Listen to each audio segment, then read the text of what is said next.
hablaremos de la leyenda de San Brandán y de San Maclovio, y después daremos cuenta de una isla inconstante.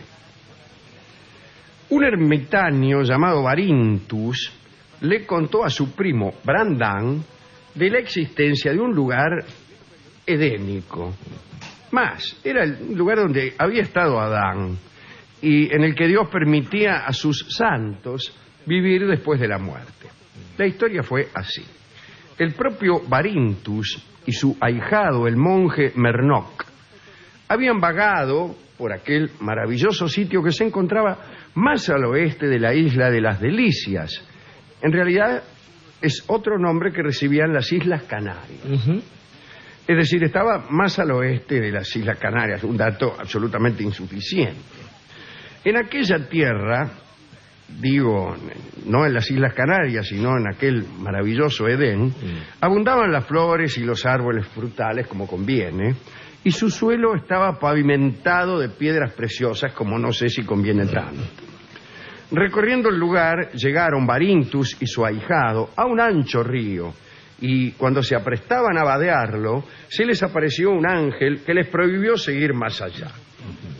De regreso, Barintus y Mernoc se dirigieron a la isla de las Delicias, es decir, a las Islas Canarias, en donde se quedó el ahijado. Pero Barintus volvió a Irlanda y, de camino a su monasterio, visitó a su primo Brandán, a quien le relató toda esta aventura. Brandán quedó tan impresionado, imagínese, sí, claro, que al día siguiente le propuso a San Maclovio y a 14 de sus discípulos emprender viaje en busca de aquella tierra. Durante 40 días se prepararon para las fatigas del viaje, ayunando un día de cada 3. No parece una forma adecuada de prepararse para las fatigas de un viaje en donde ayunarían 3 días de cada 2. Bueno, pero construyeron un velero cuyos costados y cuadernas eran de mimbre, claro, recubiertos con cuero de vaca y corteza de roble. Almacenaron también provisiones para 40 días, justamente los que tardaron en hacer el barco, motivo por el cual se las comieron todas.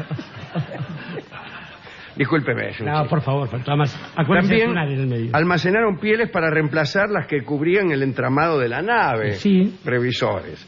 Bautizaron el barco con el nombre de Trinidad, levantaron un mástil en medio de la cubierta, digo en el orden inverso probablemente, y aprestaron una vela y un timón. Entonces surcaron los mares. Dice, vamos a surcar los mares.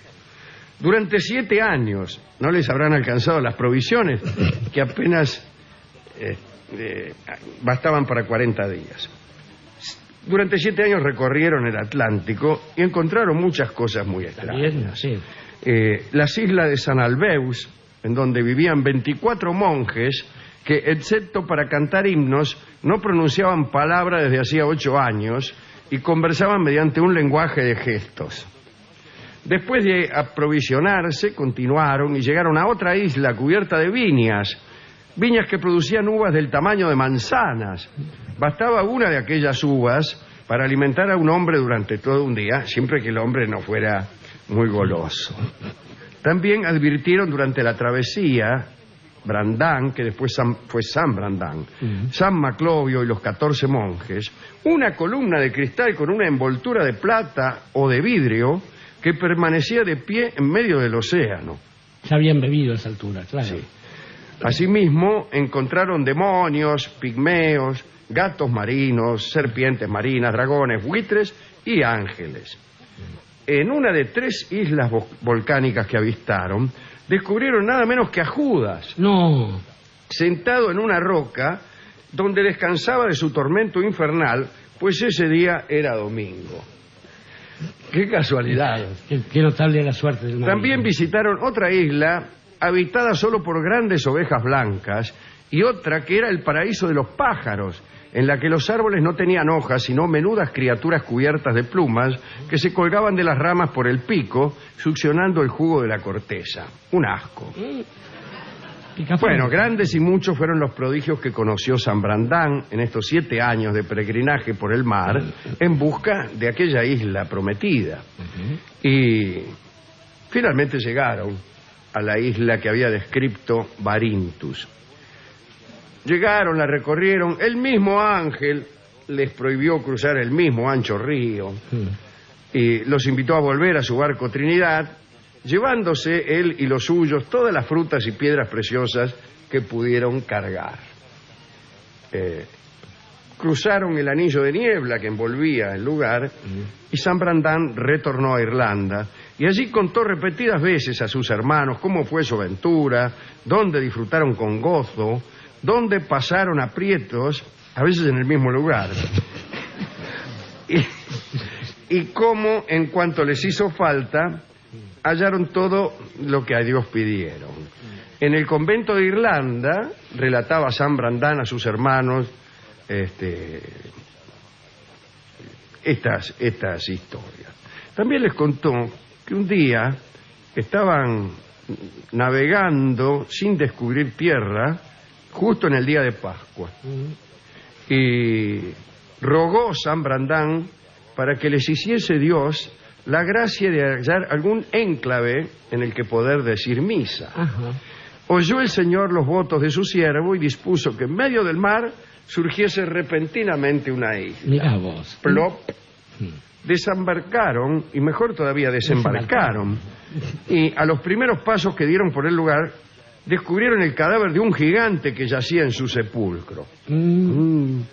Por indicación de San Brandán, Maclovio resucitó al gigante. Claro. San Brandán le dijo: a ver, resucitame este gigante. Maclovio lo resucitó y ambos lo instruyeron en la religión cristiana, dándole idea del misterio de la Trinidad y de las penas del infierno. Luego lo bautizaron poniéndole por nombre Mildúo. Lo bautizaron Mildúo y eran felices los 3. Y entonces le dieron permiso para morir de nuevo.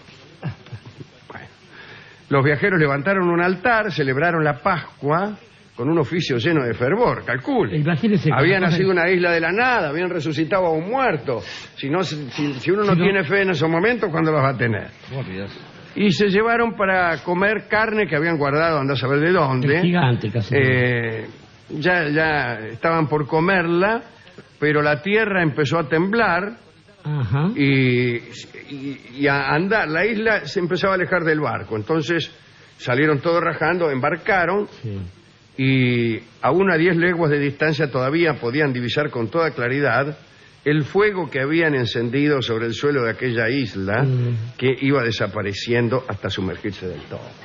Hasta aquí esta bella leyenda de San Brandán, pero conviene decir ya en terrenos absolutamente reales que a 19 millas al sur de la costa de Sicilia y cerca de la extremidad noreste de Túnez se encuentra una roca que, según los vulcanólogos, podría volver a emerger en poco tiempo, ya que se haya sumergido. Claro. Bien, si así sucediera, este islote podría volver a provocar un auténtico conflicto internacional, como ya ha provocado. Porque esta isla ha salido 4 veces a la superficie en los últimos 2000 años.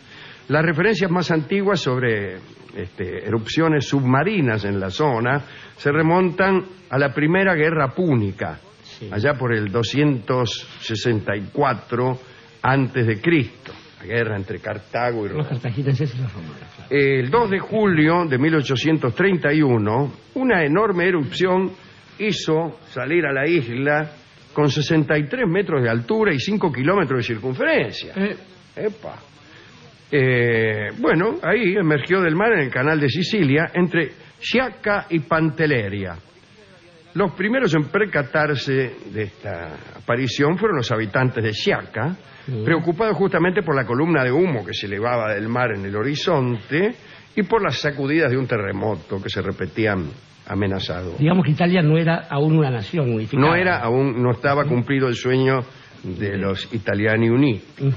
La aparición de esta pequeña roca provocó un conflicto entre Inglaterra, Francia y el reino de Sicilia. Claro. Cada uno de ellos con aspiraciones territoriales sobre la isla. Hubo también una expedición británica al mando del capitán Senhouse, que desembarcó, no sin dificultad, colocando la bandera en la isla a la que dieron el nombre de Graham. Ese mismo mes, Ferdinando II de Borbón, rey de las dos Sicilias, bien en Italia, decidió anexar el naciente territorio a su reino y en su honor la isla fue bautizada como Ferdinandia. Y el 29 de septiembre un destacamento llegado de Francia colocó la bandera francesa sobre la isla y la denominó Isla Julia. España también declaró sus ambiciones territoriales, ya que España también tenía sus intereses en Nápoles, etcétera.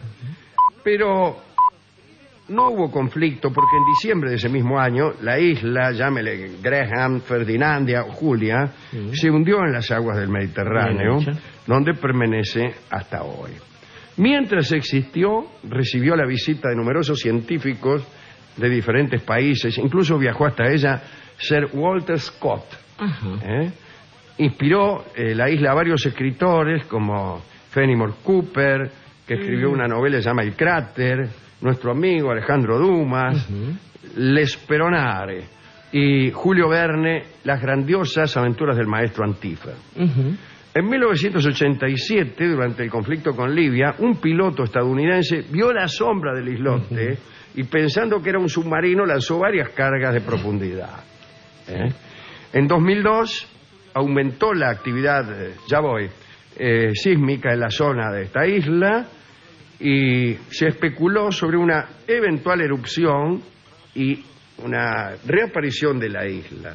La cima del volcán, que en 1999 estaba a 8 metros bajo el nivel del mar, en 2002 se encontraba a 5 metros. Así que hoy ya debemos estar asomando la cabecita. En ese año, el diario londinense, el Times, publicó la noticia. Dice, una isla británica emerge en la costa de Sicilia. Y en respuesta, un equipo de submarinistas sicilianos colocó una gran bandera italiana y una placa en la cumbre de la isla sumergida en una ceremonia patriótica de manera tal que la isla ya, llegado el caso, emerja con nacionalidad. Qué lindo.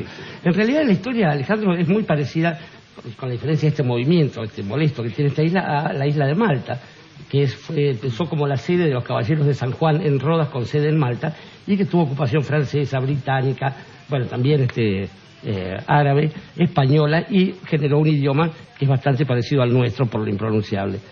Pero bueno, esa isla quedó siempre quieta ahí. Tuvieron que darle independencia al final, como hacen los británicos con todo lo que no pueden dominar. Con todo lo que no. Señores, este es el momento de escuchar el disco correspondiente. ¿Usted tiene alguna dedicatoria adicional? Había pensado, primero cuando me empezó a hablar de Brandán me acordé y teniéndolo aquí a un verdadero referente de la cultura irlandesa como Barton, Patricio, ¿no? Patricio. Que además hacía cosas con un bastón, con un palo, y ahí donde él lo ponía salían serpientes o desaparecían o qué sé yo. Después empecé a pensar, cuando se empezaron a meter los otros tipos en Sir Gawain, Pellinor, en Tristán, que se atrevió a subirse a un barco para afanarle la mina al tío finalmente, pero sobre todo en nuestro amigo Jasón, porque justamente el problema de toda esta gente es llegar a un lugar, aposentarse, poner banderas y pretender cosas de la propiedad sobre la tierra, sobre las mujeres o sobre, por ejemplo, la poesía. En vez de recordar aquel viejo precepto que dice navigar en es, navegar es preciso, vivir no es preciso. A todos los que vayan a hacer esa pavada de meterse con la propiedad, les decimos que mañana zarpa un barco. Y canta esta hermosa canción Karina Björlegui. Adelante.